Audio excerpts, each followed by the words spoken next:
So hello everyone, thank you for joining us today. I am Miriam and I am Director at IDConnect and I will be your moderator for today. I also head up the Partnerships Research and Insights function at Christian Aid, and I will be very happy to take any related questions at the end. As you know, the purpose of today is to discuss how the charity sector is affected by COVID-19 and some of the steps that we are taking to manage its impact to our bottom line. We will be discussing with a really exciting lineup of speakers and drawing some positive takeaways from their experiences and sharing our own. There will be an opportunity to ask questions at the end. Meanwhile, please use the Q&A feature to post your questions, and please also consider upvoting these so we can prioritize the most popular ones. Before we begin, I just wanted to take a few minutes to briefly discuss what is IDConnect and what we do. We are a digital consulting agency that has been in business since 2012. We recently rebranded, and as a social enterprise, we exist to help charities thrive and succeed. We want to help charities sustain and facilitate progress towards global development goals. At IDConnect, our mission is to connect charities to the right partners, the right supporters, and the right resources. We do this by advising charities on their fundraising strategies, prospect research and networking, and also support for international contracting. As an individual, if you're seeking short-term placements and opportunities in international development, you can roster with us as a consultant. We will share details on where and how to do that in the chat window here in a bit. So now, without further ado, let's move on to our panelists' introductions. In alphabetical order of first names, Ali, can you please start by introducing yourself? Sure, Miriam. So hello guys, my name is Ali Parasha. I'm Offshore Operations Director for IDConnect and also the Deputy Country Director for Terrorist Zone Lausanne, based in Iraq. So mainly I'm looking after the operations for IDConnect in the MENA region and worldwide. So that would be a short intro from my end. Thank you. Brad, would you like to go next, please? Yes, thank you, Miriam. And hello, everyone. My name is Brad Henderson. I'm the Senior Partnership and Private Sector Officer for UNHCR, the UN Refugee Agency based in our regional office in Panama City. And I support and coordinate really our work with the private sector for our office is kind of south of the Rio Grande. So it's a pleasure to meet everyone. Thank you so much, Brad. Claudia, you're up next. Hi, thanks, Miriam. Really great to be here. My name is Claudia Connolly. I'm Director with Corporate Citizenship based in our London office. We're a global consultancy that specialises in sustainability, particularly for the corporate sector. And I'm Global Director for a group of 300 companies who use the LBG London Benchmark Framework to measure and report their social impact. So I'm looking forward to hearing my esteemed colleagues today. Thank you so much, Claudia. David? I'm David Wright. I'm the Chief Operating Officer of Save the Children International. I'm based in Dakar in Senegal because I want to be closer to where the action is. Save the Children it's the largest independent child rights organization in the world, and we've got a presence in over 100 countries. And so I supervise our work in the more than 60 countries that aren't member-led, so the core Save the Children International work. Thank you so much for that, David. Graham, do you want to go next, please? Thanks, Miriam, and great to be on the panel today. My name's Graham. I am co-founder of Bamboo Fundraising, which is a global recruitment specialist for fundraising professionals for the not-for-profit sector, working at sort of trustee down to senior management level, from kind of multi-country projects with the likes of Save the Children down to small startups. Thank you so much for that, Graham. Jason, I think you're up next, please. Delighted to be here. Thank you for having me, Miriam. My name is Jason Lewis. I am the host of the Fundraising Talent podcast here in the States and the author of The War for Fundraising Talent, which came out about 2 years ago. Currently working on a second book, which will be out in the fall, and I'm the founder of Responsive Fundraising, small consultancy here in the U.S. delighted to be here. Thank you so much, Jason, and great to have you. Simon, would you like to go next, please? Sure, thanks, Miriam. I work for a charity called ELRHA, who we fund research and innovation studies in the humanitarian sector and advocate for humanitarian response to be better evidenced. My role is as portfolio manager, which means I run funding calls and manage a portfolio of research grants, particularly in the humanitarian health field. Thank you so much for that, Simon. Zubair-Saab, I think you're up next. Just for info of everybody on the webinar today, Saab is a cultural title that we use in Pakistan, where I'm from, as a sign of respect and honor. So Zubair-Saab, great to have you on board. Please, can you introduce yourself? Thank you, Miriam, and thank you for the notion of respect as well. Means a lot. So my name is Zubair. I'm the co-founder and joint CEO of Quantum 5.0. We do 5 things. I won't go into detail, but essentially we're a concierge kind of think tank advisory for those looking to get in on the impact journey. We'll help companies map out what that journey could look like and align them with the UN. We also work with startups in Pakistan looking to gain entry into the UK, philanthropists, that kind of space as well. So yeah, we'll find out more during the conversation. Great, thank you so much for that. So I think now we can begin our discussion on why we're all here today.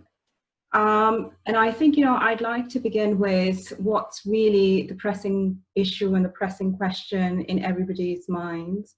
So David, I'd like to begin with you, and I'd really like your insight on how do you think COVID-19 has affected Save the Children's programs and implementation on the ground, and what are some of the steps that you're taking to manage this? Thanks, Miriam. I just want to say I think it's a good idea to begin the conversation with an operations person, because even if the webinar is dedicated to fundraising and income, I think what is key to develop that fundraising is to have sustained and reliable delivery of a good and appropriate product on time, on budget, with quality and with compliance, because that's how you stay relevant. And that's how ultimately you succeed in fundraising, because if you're not delivering, you're not relevant, and you certainly won't get the second award, and you may not even get the first. So consistent, sustained delivery is key. And obviously with COVID, we're facing, it's the biggest, I would say, global change in context since the Second World War. So it's been very disruptive to all our operations, to fundraising, but of course how we deliver for children. Initially, when it started to spread through East Asia in January and February, we were letting our humanitarian team support the region and the countries with the response. But once it was declared a pandemic, we very quickly realized that it was indeed a significant change in context rather than an actual humanitarian response per se. So what we did was we set up a COVID task force, which involved a lot of the senior people, but below SLT level, across the movement. So the various Save the Children's, the members, as well as Save the Children International. And the purpose of that was to kind of help the organization to put its best foot forward within this new context. So essentially getting the various parts of the movement to work together smarter and faster, because that was going to be really critical, to how we would continue to deliver for children.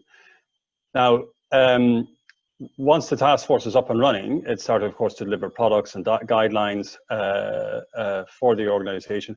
The most important one, and one of the first to come out, was the COVID program framework. And that's where we got the foremost experts, thematic experts globally in our organization, together with some of our best people in country offices, to maximize the advantages of what one of my predecessors, a man called Imran Mateen, used to use the term local and insist that Save the Children is a local organization. So really getting the best out of both a global perspective and local knowledge. And so this program framework was put together within a week and then sent out to all our country programs. And it gave very good guidelines of how to adjust your education programs, your health programs, your child protection programs to be fit for COVID. And of course, our priorities were naturally the safety of our staff and beneficiaries. So we would absolutely apply the do no harm approach. But secondly, then business continuity and delivery. And our country offices found this program framework absolutely invaluable in their efforts to continue to deliver.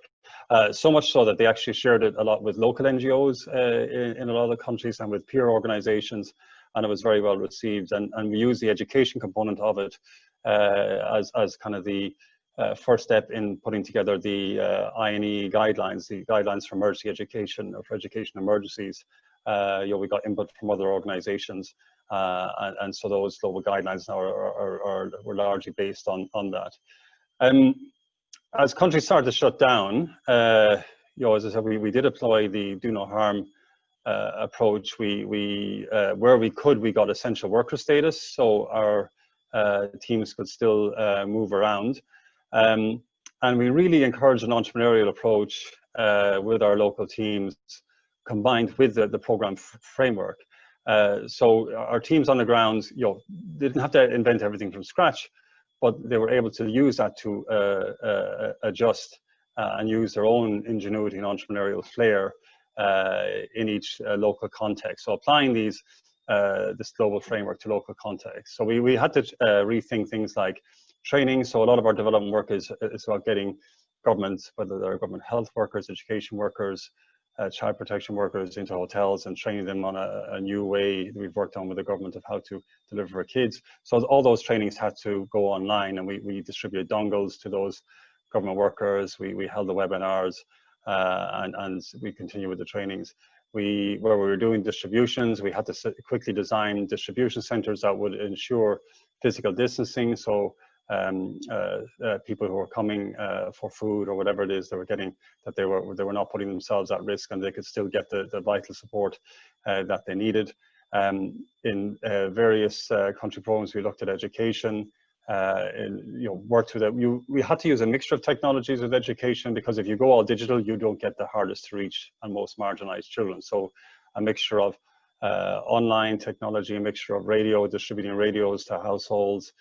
In Ethiopia, we had an agreement with Nilesat and the Ethiopian government for the radio channels. So delivering, worked with the government to roll out their curriculum through some of the widespread TV channels, so kids in villages could physical distance, but access radios and TVs.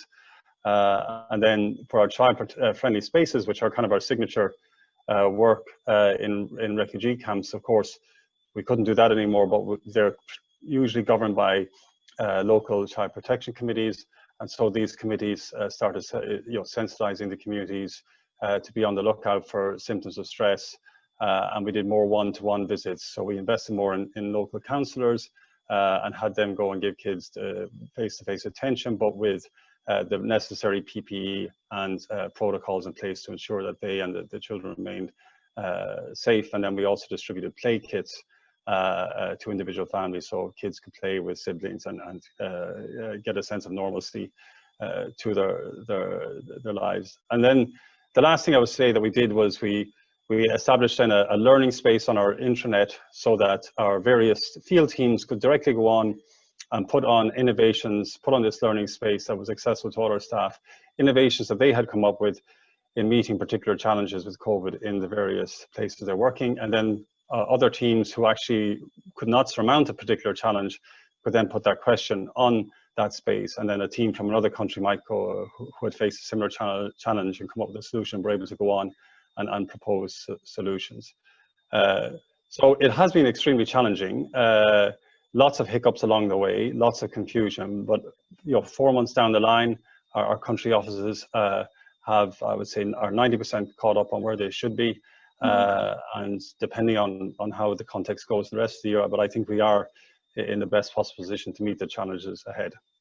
Yeah, sounds very exciting. Thank you for that, David.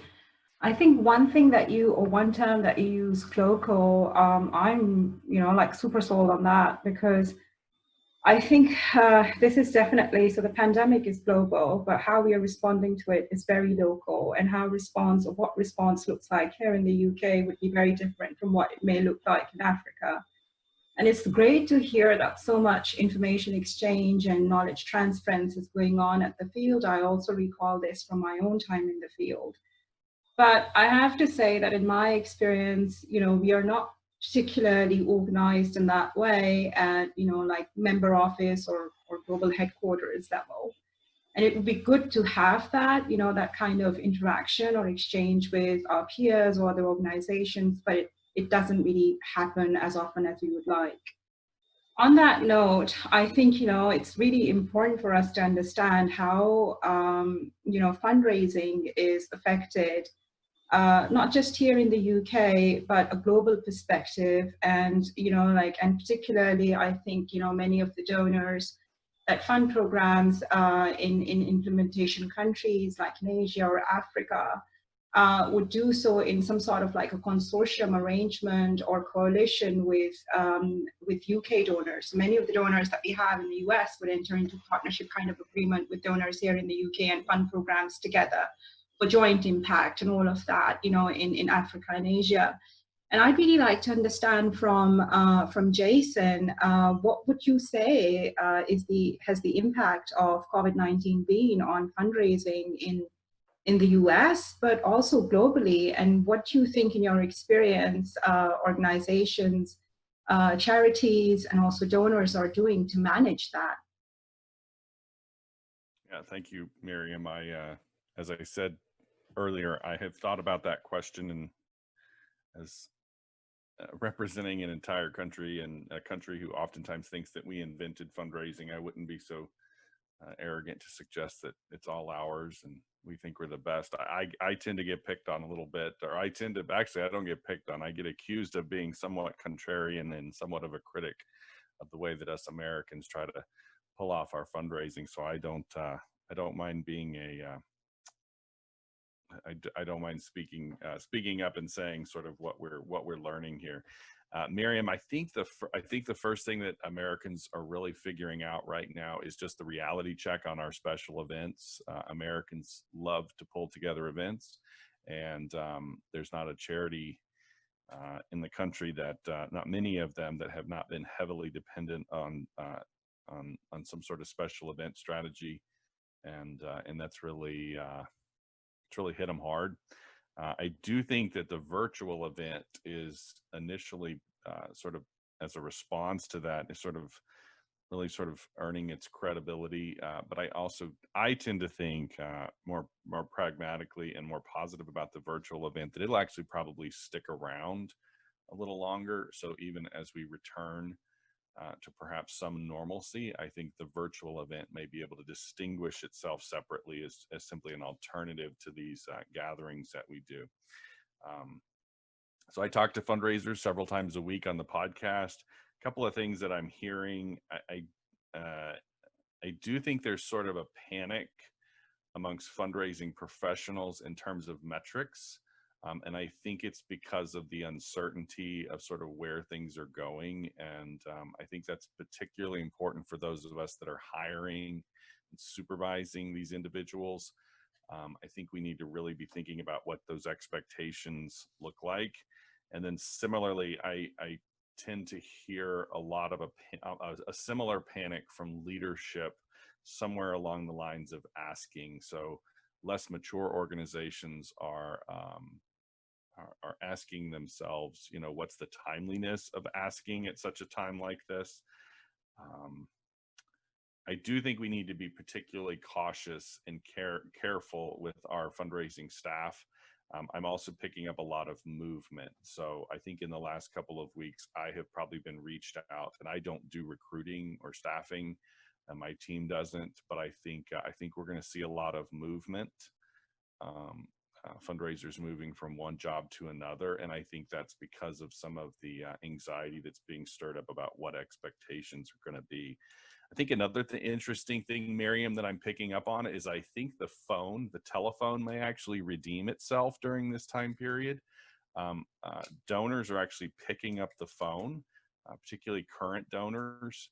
And I think for a long time we have, and this may be a way to actually multi-channel that with mail. But I think for a long time we've sort of given up on the telephone, and we're starting to see, I'm hearing more and more of from a fundraising professional who's actually having telephone dialogue with their donors, which I think needs to be sort of, I think we're gonna be very careful in the coming months to be very careful and strategic about a sort of an online suite of tools. So combining telephone with Zoom, with other engagement tools. I think the companies, and I certainly realize this isn't the context for what the conversation was, but I think the company, there's probably a technology company out there who can really sort of pull together a platform that can both serve the sort of the CRM function with the engagement function. And I'm really looking forward to some of what will come out of this. If you can kind of imagine a really impressive CRM mixed with a Zoom capability, I think that's going to be kind of an amazing tool that will come out of this. And my last point, Miriam, some of the countries that are represented in this group here are much better on this than we Americans. We tend to be a very low context culture, but that's kind of one of the things I've been talking about a lot with my clients, is the idea that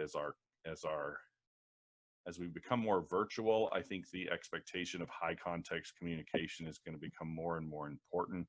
And as we sort of become a much more diversified, globalist sort of global society, we really need to figure out ways, even on a virtual platform like this, we really need to figure out ways to sort of meet our donors where they are. And technology is going to increasingly allow us to do that. Hyper customization is kind of a term that gets used a lot, so just some thoughts there. Hope that's helpful. Thank you so much for that, Jason. Yes, indeed, they're very helpful. And I think, it's important to understand this problem from the various dimensions and the sides that it has.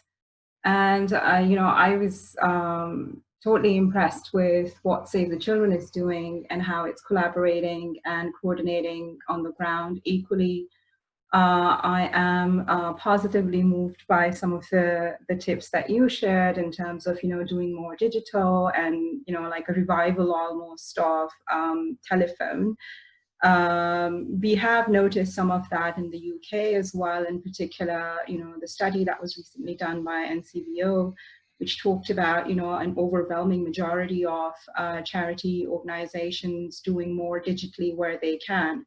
But that's also contingent to, like the level of resources that these charities have. And, Verisab and I, we've been discussing this about, leveling the playing field. And a small scale charity that's, helping homelessness in Leeds may not have the resources at its disposal that maybe UNHCR has or Save the Children has.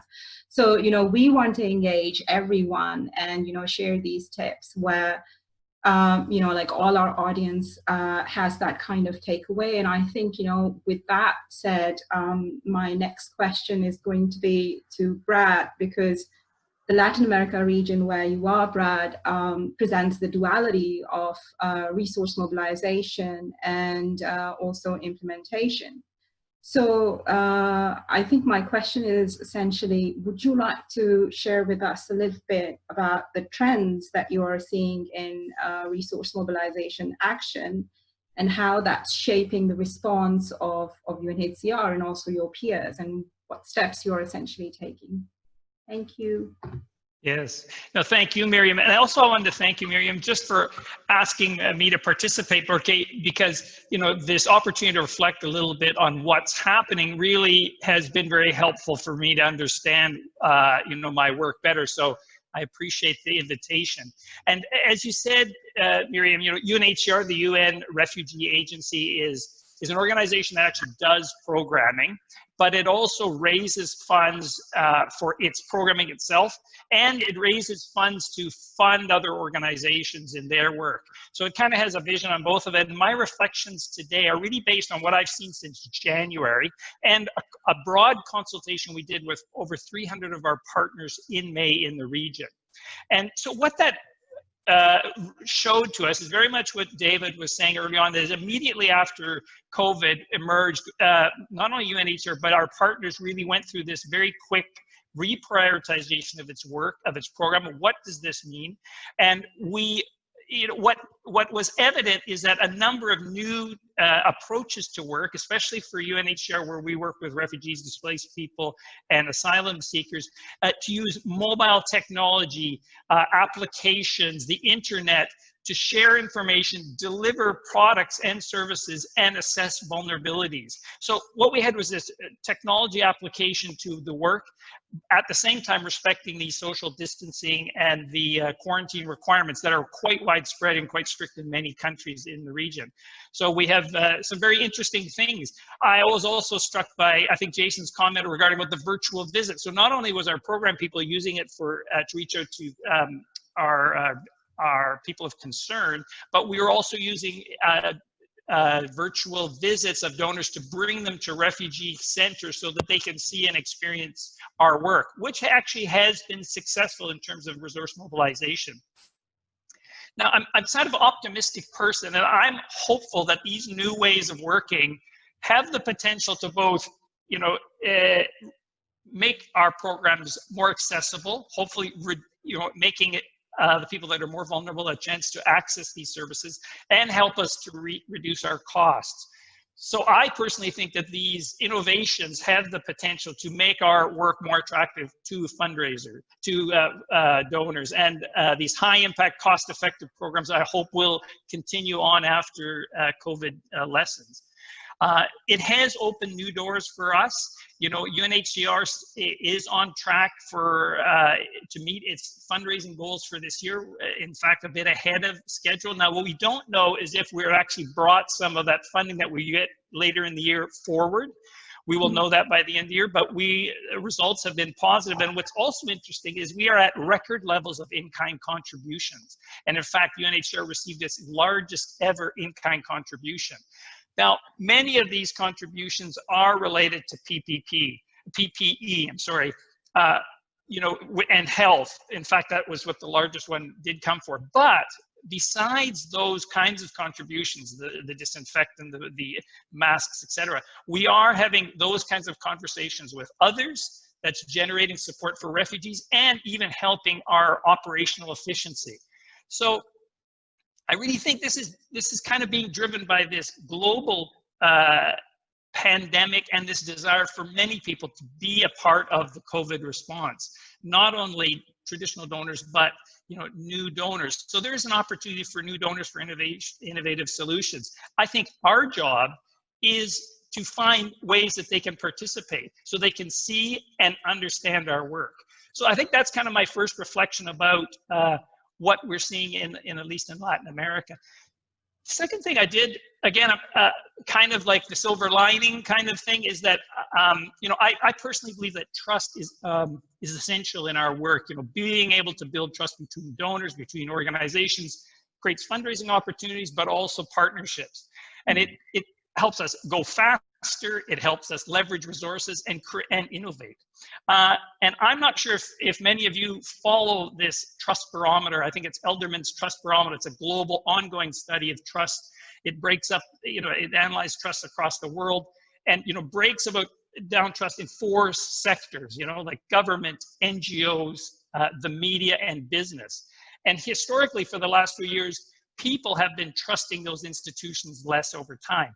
However, this spring, there has been a remarkable change in trust for one of those sectors. I don't know if you know what sector I'm talking about, but government has reached a historic high in trust. They have never been that trusted, and NGOs to a degree, but to a lesser extent. People are trusting that government is going to protect them from COVID. And this is quite remarkable, and I think an opportunity for resource mobilization. You know, what the update, if you have a chance, and I don't know if Miriam can send out the link or you can just find it online, but in terms of the NGO sector, our sector, what their study is saying, to be relevant, we need to be talking about our work in the context of how it's addressing the vulnerable people that have been mostly affected by COVID, because no surprise, COVID has really revealed these inequalities across our society, and our ability to communicate our results in those terms is going to be very important. It also was clear in that it said we must be better, I'm talking about the NGO sector, in collaborating and coordinating. Working by ourselves is not viewed particularly positively in this time. So more coordination and addressing these inequalities and helping vulnerable people in this difficult time. There is a danger, I think, that this trust opportunity or the trust dividend is going to leave us. This could be a very temporary situation and we could fall back to traditional levels. But now is the time to be more proactive in communicating our work and showing both competence and that we're making good ethical decisions. The very last point in my reflection when I was thinking about this presentation was this idea of pivot and change and move. And John, you mentioned that the staff seems to be moving more frequently, or I should say, Jason. As far as I know, this is probably our first pandemic we've experienced, and we don't really know what it'll be like in the future. And I have a sense that the future will somewhere be between our worst fears and our greatest hopes. And well, I think our first reaction as organizations and as people is entrenchment, like pull the feet and legs in and turtle this out. But I think really now is the time in our roles in our organization as leaders, whatever that means, is to really champion a change and pivot to where we think this is going. Now, where this is going is a little bit of a challenge because it is relatively uncertain. And I really would, encourage us to really think closely about who we're trying to provide benefit to, our beneficiary, whether their needs, what will they be when COVID eases, and then what donors are going to be interested in this context. And this will require, and I'm speaking from a UN agency, rooting out and changing some processes and ways of working that are deeply entrenched. But that is our responsibility, I think, is to pivot to this new possibility. I'm very much a fan of a couple of techniques like scenario planning to understand, these potential scenarios and working around this, using adaptive leadership approaches, and, embracing this idea that we really don't know what's going to happen, this complexity. I think the most important thing is for fundraisers right now, though, is to really develop and test new approaches, evaluate them, and then adapt them and try again. That is a response to complexity in most situations. And finally, I guess the thing I'd like to say is that, you are not alone. Everyone from every sector is asking similar questions of themselves and their future right now. And so now I think is the ideal time to reach out to those unusual suspects, those new partnerships, those people that you think have something to say for your organization and your work, and look for shared benefit that will provide benefit to all. This is the time to explore new channels, even in spite of the great uncertainty. I think you're going to find shared minds and hearts in those places. And maybe just to conclude, as a Canadian, I'm very attracted to hockey metaphor, ice hockey metaphors. And I don't know if many people know, I think the audience here is mostly European, but we had this Canadian hockey player, a guy called Wayne Gretzky. And when he was asked about why he was such a great player, and he was the great one, he said that he skates to where the puck will be, not where it was. So I would encourage us to think more about that. Where is this going, and to go there? Thank you. Thank you so much, Brad. That was really positive, and yeah, I've been very positively moved and inspired. Thank you for that. I think that's exactly what the sector needs at this point in time, because there's just so much uncertainty and anxiety, as we were talking about before. And we definitely need to focus, more on rebuilding, rehabilitating, and basically hand-holding, each other through this crisis. This is, in our times, one of the first, and how we have known normal to be may not be, like the same going forward. So I'm really keen to also explore the opportunities that this pandemic brings along, alongside the challenges. And something that you shared, has been very insightful for me personally as a researcher, because this has been also my experience. So in my role at Christian Aid, I support our philanthropy and partnerships team with research and insights. And something that I noticed was that, in particular at this time, grant-making organizations or partners or donors are stepping forward and supporting their charity partners, and be it through relaxing some of the grantee conditions, or be it through providing additional support for humanitarian programming, or be it through moving the support that was essentially earmarked to another program to humanitarian response now. And which brings me really to my next question, which goes out to Claudia, and I'm really personally very excited to hear Claudia's response, is that how would you say, in particular, like right now, the private sector is supporting its charity partners? And something that our attendees would like to understand is what can be requested as reasonable support. So when you are engaging with your private sector donors, what can essentially a charity request as reasonable support? Thanks, Claude. Thanks, Miriam. And it's really interesting to hear. I'm just getting a notice to say that my sound quality is not great, so hopefully you can hear me. But just to the rest of my peers on the panel today, it's exactly the same story in the private sector. So while I'm not directly involved with fundraising, what I am involved in is supporting businesses attempt to create shared value with partners, particularly around social impact.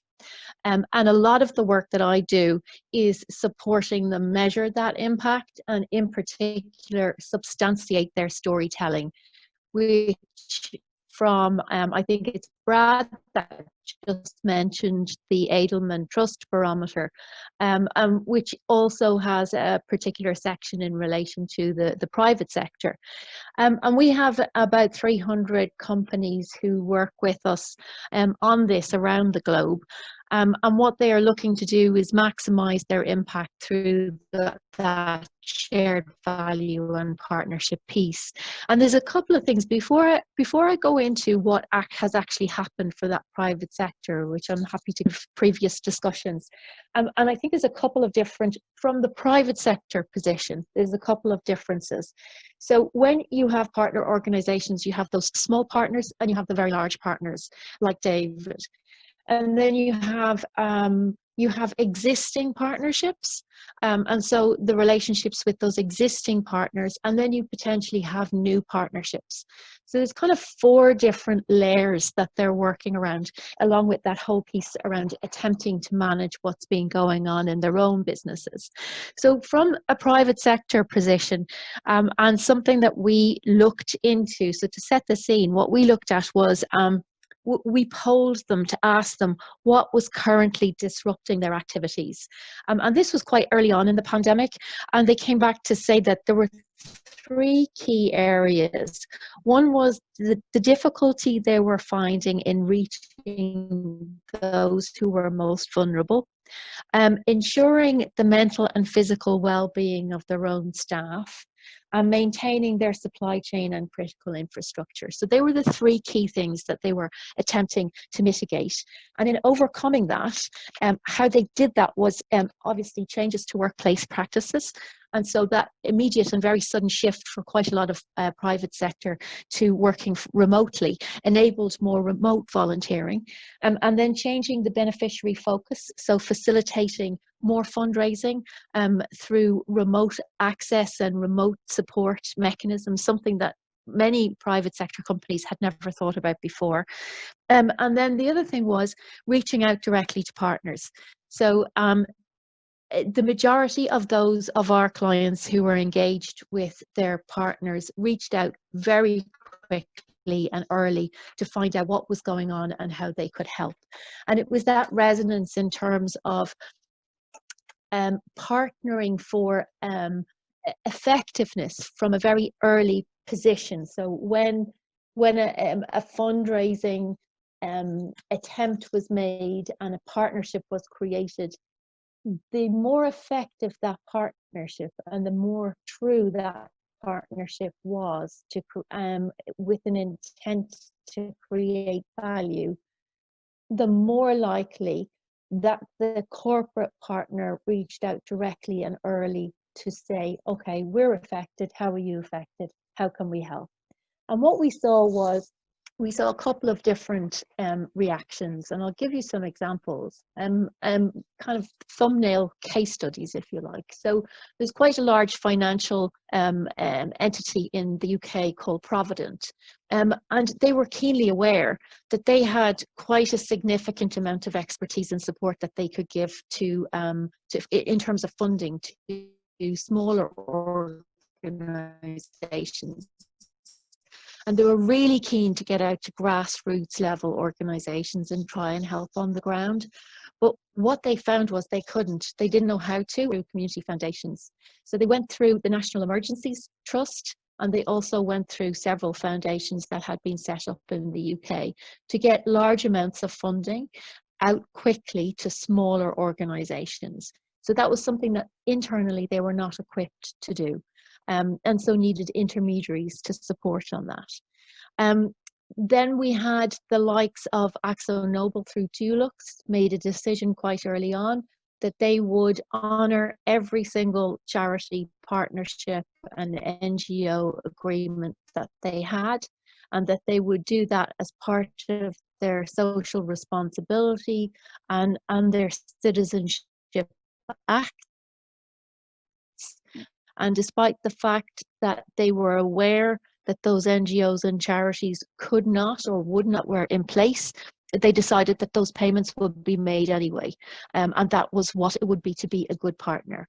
The other thing that they discovered, and this is on the kind of local level and also a global level, was that maintaining existing funding timetable was already in agreement. The outcomes may differ, but it was acceptable to have those differ because it was understood. And as I said earlier, the early conversations were crucial in understanding. From a global perspective, then we had some of our very large corporates. Again, a bank in the UK, but with quite a global footprint, and also in the US, was Barclays. And Barclays Bank moved incredibly quickly and donated 100 million for COVID response activities. And where that left the bank was that the entire department that had been furloughed, particularly related to one particular aspect of its business, was brought in then to support the dissemination of the funding restrictions. I think you mentioned this already, Miriam, were lessened, the funding pool was widened, and it was about getting money out quickly. And then others who had very, very well developed programs like Reckitt Benex, sorry, I'm going to say that again. Reckitt Benekiser. What they did was they diverted. So they mobilised 32 million pounds as part of the Fight for Access funds to address the spread of COVID, and that was mostly to break the chain of infection around UN AIDS activities in 22 countries across Africa. And they also committed 1 million to the International Rescue Committee, as well as 150,000 Dettol product care packages, which was mentioned by another of the colleagues there in terms of in-kind donations to the NHS workers all over the UK. But what I would say, so while all this activity has taken place, And while I would suggest that there has been nothing but positive reach out to partners, both existing and those to be new, when it comes to substantiating the storytelling, how to measure the impact. And it is something that our network of companies recognize, that the onus should not be left on the charity partners to collate the data to tell these stories. So we're working with them at the moment to support them in actively engaging in gathering that information in future. So a very positive story from our perspective. It's not over. It certainly is. It is not. It's not done. It's and I know we've heard from pandemic modelers all over the world. There are effectively 3 waves in a pandemic, and we're just coming to the end of the first. Hopefully, we don't get a second. But this is a great opportunity for planning ahead. What we've seen and the very quick reactions are something that a lot of our corporates are taking to heart, because sustainability teams have, for the very first time, made business decisions. And we have seen in economic downturn before 9/11, for instance, the crash of 2008, that sustainability teams have been the first to be cut. But however, this is a different era that is coming about, and it's yet to be unwritten. Thank you, Claudia, for that. That was really interesting and insightful. And thank you so much for presenting a very global European picture. And I'm sure this will be very useful for our audience today. So moving on to our next question, I'd like to pose the same question to Zubair Saab. So essentially the question being that, what do you think the private sector is doing to help their charity partners with the current crisis? What are the steps that they're taking, and what can charity partners request as reasonable support? But if you can also perhaps, discuss the Asia context in relation to that question, I think that will really be great, and it'll help us contextualize the problem, as David said earlier on, locally. So over to you, Zubair Saab. Great, thank you, Miriam. And first of all, let me just echo Brad's comments about doing a great job in bringing all of us together. I think this is demonstrable of collective impact. One thing COVID has allowed us or enabled us to do is to have these types of conversations, and they're very timely. Just sort of in response to your questions, I think one thing that the COVID environment has done for charities and donors is allowed them to converse more freely and more frequently. And Jason mentioned, having some kind of technology platform that enables people to do that, and those do exist. But I think what's happened as a result of COVID is there's been a realization of the private sector, and private sector definition is slightly broader in the Asian context. So we have family-owner businesses, entrepreneurs, startups, cottage industry CEOs effectively as well as the unregistered or undocumented owner of businesses amongst the whole sort of population as a whole, as it were. And what I think has happened, there's been a realization that private sector of all descriptions and people that support charities have realized that clearly it's not business as usual, but them as individuals or as organizations that were supporting charitable impact have realized that they can't do much more than what they were already doing, but they wanted to do much more. So I'll come to that in a moment. And the realization that I'm coming to that's been made is that charities have become that much more important in doing the work, because they were the ones that, despite COVID and the restrictions on movement, were still the people that were going out on ground, delivering what they needed to deliver. So there's been a real appreciation and a real kind of sense of, clearly they are creating impact, and the work that they're doing, no one else can do. But what it also has done has created this sense of, well, we need to do much more. And I think, just going back to your earlier point, private sector has made a realization that clearly the world is very different to what it used to be. And perhaps this conversation of doing more and getting better connected was meant to happen anyway. Traditionally, private sector has been at one end of the spectrum of charitable work, and charities have been at the other end of the spectrum. And getting them to the middle has been the job of organizations like ours and people on the panel as well. But it was hard and difficult to get them to come to a kind of point where they could collaborate for real impact. But what I think COVID has done has presented that opportunity and reduced the gap and enabled more conversations, enabled more support. In terms of the type of support, well, shopping list time, really, because this is renewed vigor, this extra energy from philanthropists and the private sector of all shapes and sizes to do more, partly because of COVID, partly because there's something to subscribe to together. We're all in this together, literally, and everyone's affected by this. So what that has presented is an opportunity for charities to think slightly more strategically, but also approach. So in the strategic sense, it's like, okay, well, if I had to ask for $1 million, how would I spend it? So I would recommend charities start thinking about what is it that they need most and how would they spend the money if they had access to it? And then part of that is they now have opportunity to access direct conversations, whether they be through Zoom or through conduits like ourselves or conversations like these generally, because the private sector is ready to listen.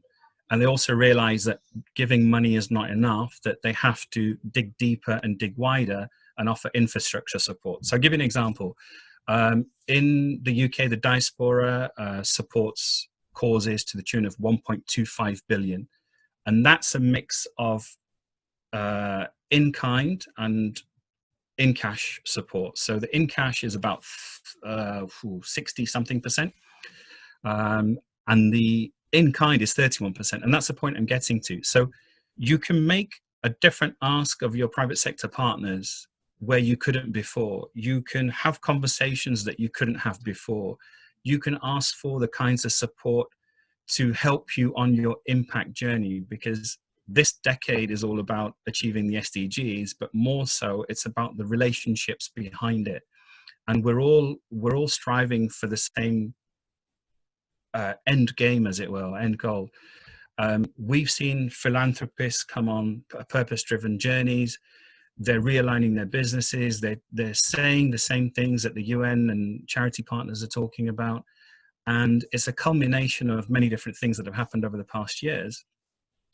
And I think no better time for us to rally support and have more conversations, but conversations with meaning and meaningful impact. And I think if charities listening out there are looking, well, how can we engage and approach? Obviously, you know, you're one conduit, there are many others, is don't be afraid of asking, because if you don't ask, you don't get. And I think in this day and age, everyone's willing to support, and don't be afraid of making a big ask as well. But, and there's always a caveat, but be clear of what you would use that ask for. So don't just go with a big, literally shopping list. You know, be mindful of what is it you need, how you're going to use it, but be brave enough to ask, because there are people willing to listen. And, you know, in our own network as well, we've got businesses and philanthropists coming to us and saying, we want to support, how can we help? Where can you help us align with the right organization? So I think we've reduced that gap of them not talking. They're talking a similar language. We're all on the same page, and we have to use this opportunity now. If we don't, we'll live in regret. Thank you so much for that, Zubair. So I think you've made some really interesting points. I think, you know, in my experience with IDConnect and also as a researcher, something that I very frequently come across is that, so I've had the good fortune to work with Save the Children, UNHCR, and, you know, like some of the big names. And as far as that goes, you know, like I worked with really good creative dynamic teams, and, you know, we were like totally on top of what should be our, you know, what should be the ask, what we can ask. But I think some of the times, some smaller charities, you know, like do require, I suppose, some handholding or capacity building to understand the bigger questions that the private sector poses. And they can be a little bit intimidating, I'd say, in terms of, you know, like shared value and you know, like social responsibility strategy, sustainability. So, you know, like to understand that and to be engaged with that conversation, I sometimes, you know, like have maybe trouble understanding what is the skill set or what is the, you know, the capacity that's available perhaps at a very local, you know, like organization that's supporting you know, BAME rights in Leeds, for example, or just functional in County Durham.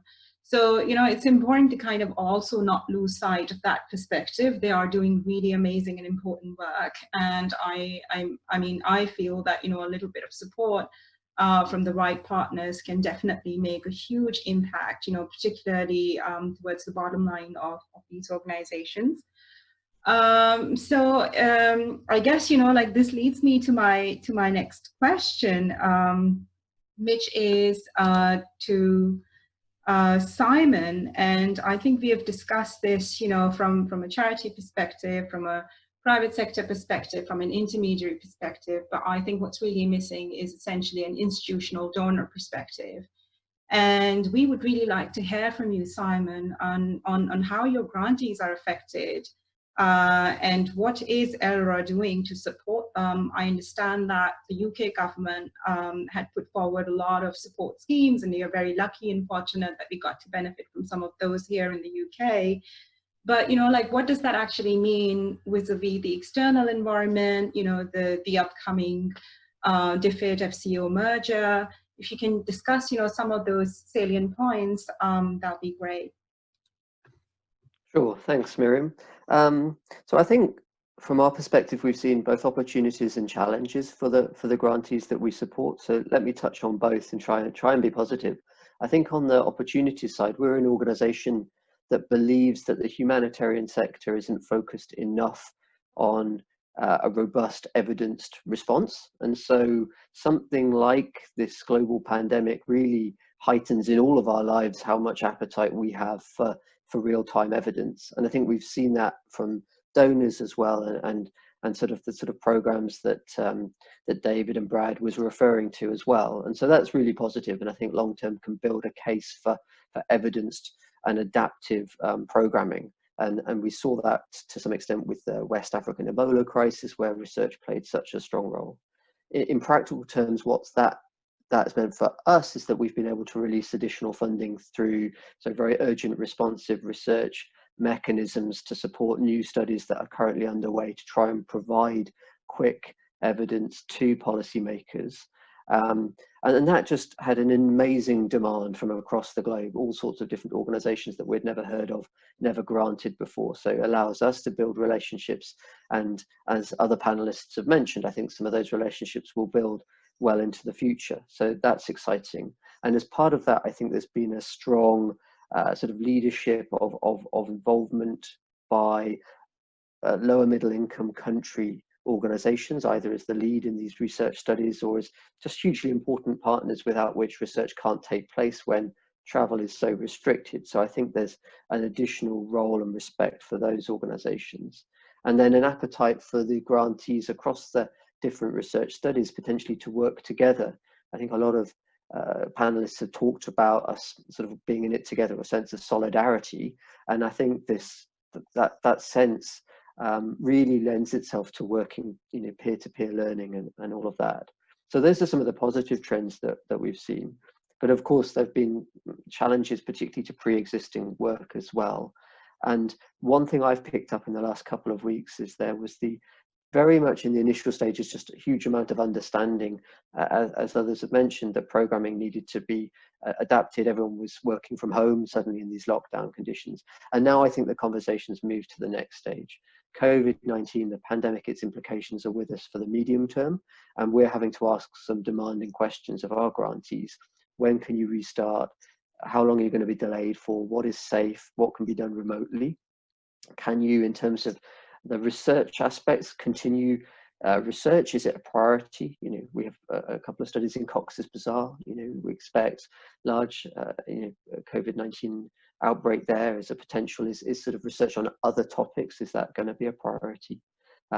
What's ethical, what's feasible, what's going to deliver quality?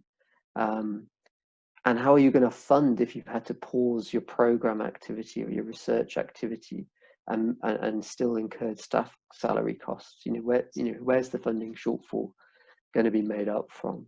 And so as a funder, we want to be sort of receptive and flexible. We want to hear and have those conversations around, you know, within a budget, having the flexibility to make changes, and then again around objectives and outcomes and being responsive to the new circumstances. But we ourselves face, I think, quite a constrained environment about needing funds to flow through us, you know, for practical considerations as an organisation drawing down ICR, or as an organisation which funds grants, but it also does other activities in normal times around events, convening events, and all of those sorts of things, which are on pause. And so I think there's more pressure on the grant giving aspects of an organisation like us to deliver. And then some of that extra scrutiny that is coming from some of those changes in the external environment. So you mentioned this merger of DFID into the Foreign Office in the UK.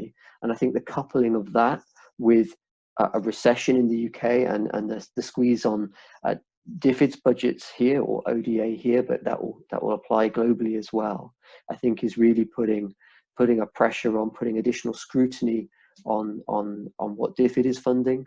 And real concern, I think, around the optics of being seen to spend money on overseas activity when, in the UK context, there is, you know, a pandemic as well as a recession here, and so some of the sensitivities around that and what that means that we can and can't talk about. So we can talk about the impact and the outcomes, but not here's a new funding opportunity with loads of money available, and just some of the sensitivities around that. So I'll leave it there, but yeah, definitely challenges and opportunities that I think, you know, coming from this pandemic. Thank you so much for that, Simon. I have to say that this has been really an insightful and learning experience for me, this webinar today, hearing the different perspectives and trying to piece this puzzle together. And, you know, I mean, we take stock of the challenges, but I'm also equally inspired by the positives and the opportunities that has come along from this pandemic, which essentially brings me to the last question for our session today, and that goes out to Graham. So Graham, on a positive light note, would you like to share how Bamboo Fundraising is helping the charity sector in this, you know, time of crisis, and what are some of the steps that you take to support your partners and an audience? Thank you. Of course, thanks very much for the opportunity to speak, Miriam. I think you don't need to look very hard to see some grim prognoses out there. So I'm always really keen to chip in with a bit more of a positive outlook where I can. We spent a lot of time speaking with our clients over the past few months just to get an understanding of how they see things in the sort of short to medium term. And I think it's really important to note that kind of while they can see a bit of short-term pain, a lot of the kind of stagnation and sort of redundancies or stopping in growth that you're seeing is being driven a lot by uncertainty rather than a kind of systemic problem with their funding pipeline or what have you. They don't know what the changes are going to be, and so to be responsible, they need to sort of plan for the worst. But to echo what lots of the other panelists have said today, you know, a lot of our clients are saying that they can see a huge groundswell in interest from potential donors. A lot of donors in the private sector and and sort of private individuals are much more aware of kind of the fragility of kind of global life, I guess, their own impact, sustainability.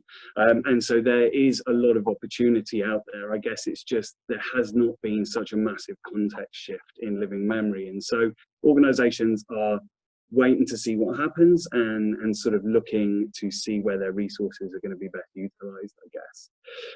So that is to say that in the kind of in the medium term, a lot of our clients are very cautiously optimistic about what the future holds, and are very you know, looking on the bright side, there a lot of them are saying that this will give them some time to reflect, to take note of what they've been doing very well over the last few years, where there perhaps was room for improvement, and to make sure that everybody comes out of the gates fighting, I guess. In terms of sort of what that's kind of meant for the market and a lot of the conversations we are having, I think that whilst this situation has allowed our clients to take a long time to or taking some time to think about things, I think candidates as well have had some opportunity to take a step back and to have a think about what drives them and what their value is as a fundraising professional, the impact that they want to have and who they want to have that with.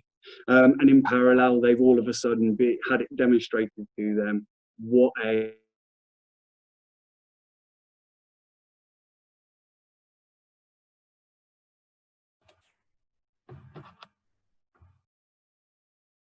workforce. People have seen this. And so candidates are very much saying to us that they will be looking for much more of that from their work moving forwards, that they want to see a greater amount of trust put in them. They want to see a greater amount of flexibility going in both directions.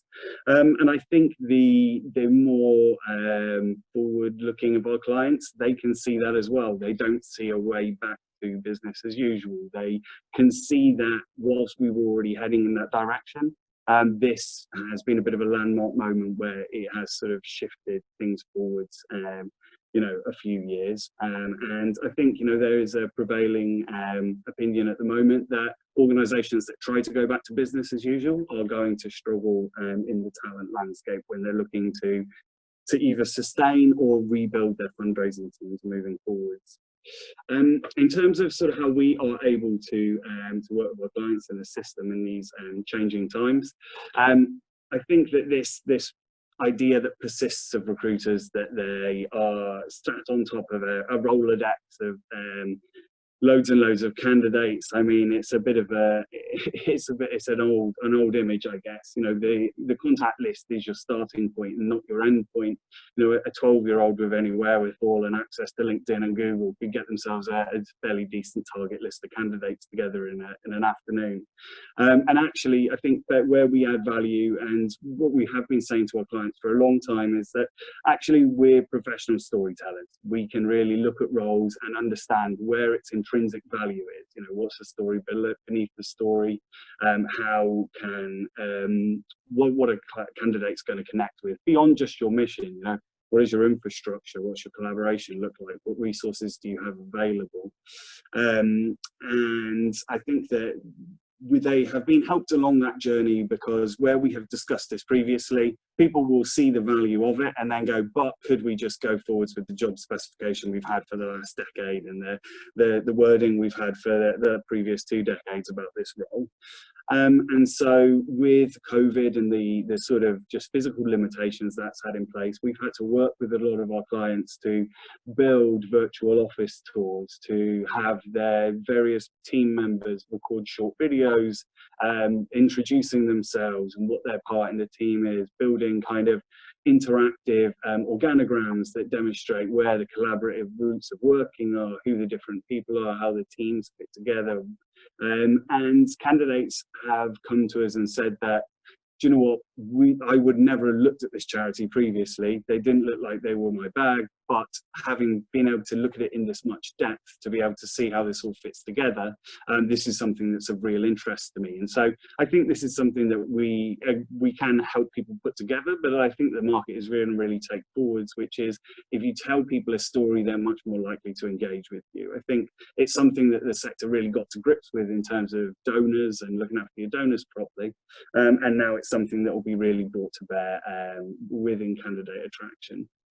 I think that and sort of moving on from that, you know, we are really proud in these uncertain terms to be working in partnership with IDConnect moving forwards, to secure technical and fundraising specialists for short-term and retained consultancies within the contracts within the NGO sector. And I think that we are able to help build a really solid roster of candidates to be a reliable partner for NGOs, so that, like I said, in these uncertain times, they know that they have partners they can come to help them fill the gaps in their teams that they need to, and to get contracts delivered on time with the right personnel. And then with candidates, we represent good partners that you can work with, to know that you can have open and honest conversations, and to make sure that you're finding the contract that will be good for you moving forward. Thank you so much for that, Graham. Really appreciate it. And, you know, we are also very proud to be partnering up with Bamboo Fundraising. So thank you for that. I guess we are really at the end of our session today. And thank you so much, you know, to our very kind panelists for taking the time out to do this with us, and, you know, like helping us find answers to some of these really critical questions. I can see from the Q&A that there was a question that was posted, but that's already been answered by David. So, yeah, I think it was essentially about, you know, like the impact on the real estate industry, and how some smaller charities or, you know, like entities and their working practices of, you know, operating from home may be affecting that. And I think David's answers really, I think it should be sufficient, unless somebody else wants to add something. Right, I'll take that as a no then. Thank you everyone for joining us today, and I think we can sign out now. As you know, the recording for this webinar will be available on social media, on IDConnect website, and also on our YouTube channel. So I'm hoping that this would continue to serve our audience as an important resource in the area. Thank you so much everyone again, and hope to be in contact with the recording soon. Thank you. Thanks, Miriam. Thank you, Thanks, Miriam. everyone. Wonderful job. Yeah. Thank you. Thank you.